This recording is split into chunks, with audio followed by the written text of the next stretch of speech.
চলেন রেডি হতে হতে কিছু কথা শেয়ার করা যাক আপনাদের সাথে। এটা হলো 6 তারিখের ভিডিও।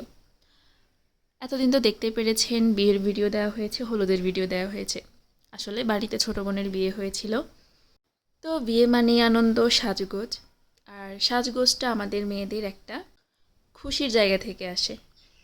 তো মেইন কথায় আসি, মূলত আমার ছোট বোনকে পার্লারে নিয়ে যাওয়ার দায়িত্বটা আমারই ছিল। হলুদ, তারপরে হচ্ছে বিয়ে। কিন্তু ওর বউ ভাতে তো আমি ছিলাম না, যার জন্য ওই দিন আমি যেতে পারি নাই। তো পার্লারটা আমি আমার ছোট বোনকে সাজেস্ট করেছিলাম।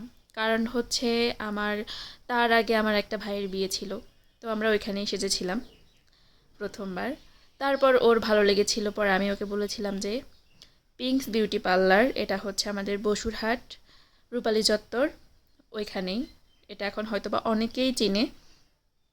ওর সাজগুলা সবাই অনেক পছন্দ করেছিল, আমার তো অনেক বেশি ভালো লেগেছিল। আর যেটা মেইন কথা, পিঙ্কস বিউটি পার্লারের যে মালিক, আপু, আপু বলেই ডাকি, তো উনি এত পরিমাণ ভালো। প্রথম আমি যেদিন ওনার কাছে সেজেছিলাম, ওই দিন আমি ওনাকে এত পরিমাণ পাগল করেছিলাম যে এভাবে সাজাই দেন, ওইভাবে সাজাই দেন। তখন আমরা তিনজন, সে চারজন সাজছিলাম। তো পুরাটা ওনাকে আমি পাগল করে দিচ্ছি, চারজনকে কীভাবে সাজাবে, কী করবে সেটা সবটা আমি বলে দিচ্ছিলাম। তো আপু এটা চুপচাপ করে সহ্য করছিল, একটা কথাও বলে নাই।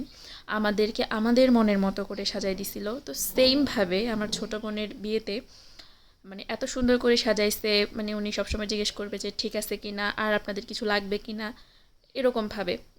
তো এত আন্তরিক। আর আমার কথায় আসি, সেটা হলো আমার ইচ্ছা ছিল আমি নিজে নিজে সাজবো। তো যেহেতু হলুদেও আমি সাজি নেই, হলুদে ওকে নিয়ে গিয়ে তারপরে বাড়িতে সেজেছিলাম।